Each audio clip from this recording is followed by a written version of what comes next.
stuff had done gotten a good hold on me and before I went. And Well, I knew got that. over there and I stayed in there 3 days and everything, my breathing got better. Hell, I was getting to the place I couldn't breathe. They didn't put you on oxygen. Yes, they did. You better believe it, because I was having a hell of a time breathing.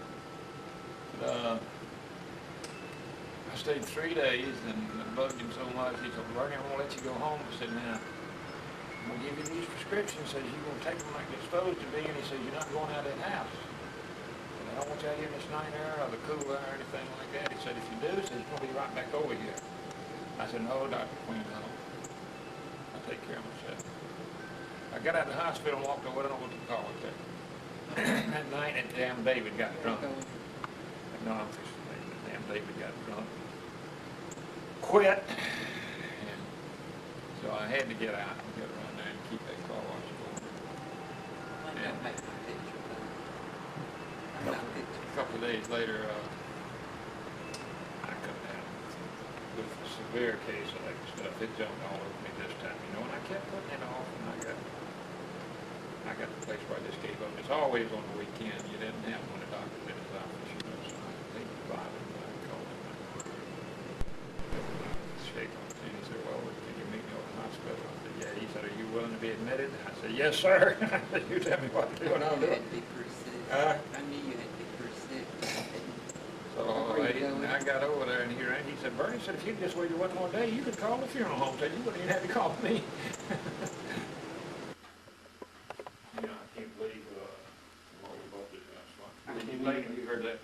What's that? Can't either. When we bought this house, the guy that was living here, Courtney Langford, he was from New York. This company, the Indian Head Mills, had sent him down here to run that big plant down at Cheraw. Yeah. And Indian Head Mills bought this house for the superintendent, and Courtney was living here, house belonged to Indian Head Mills. Okay? Yeah. So he'd lived here for a while, and Indian Head Mills told him they'd just sell him the house if he wanted it, and he said, yeah. So he paid them.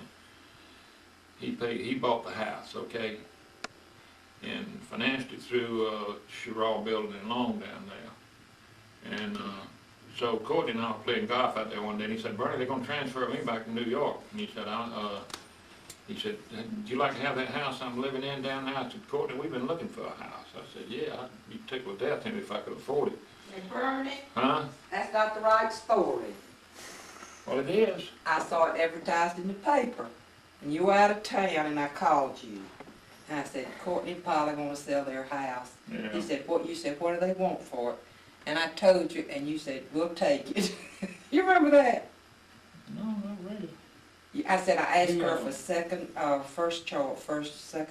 refusal. Yeah. Don't you remember that? Well, I don't know, but I thought it was good. But anyway, we got the asking price on it. Put that camera down.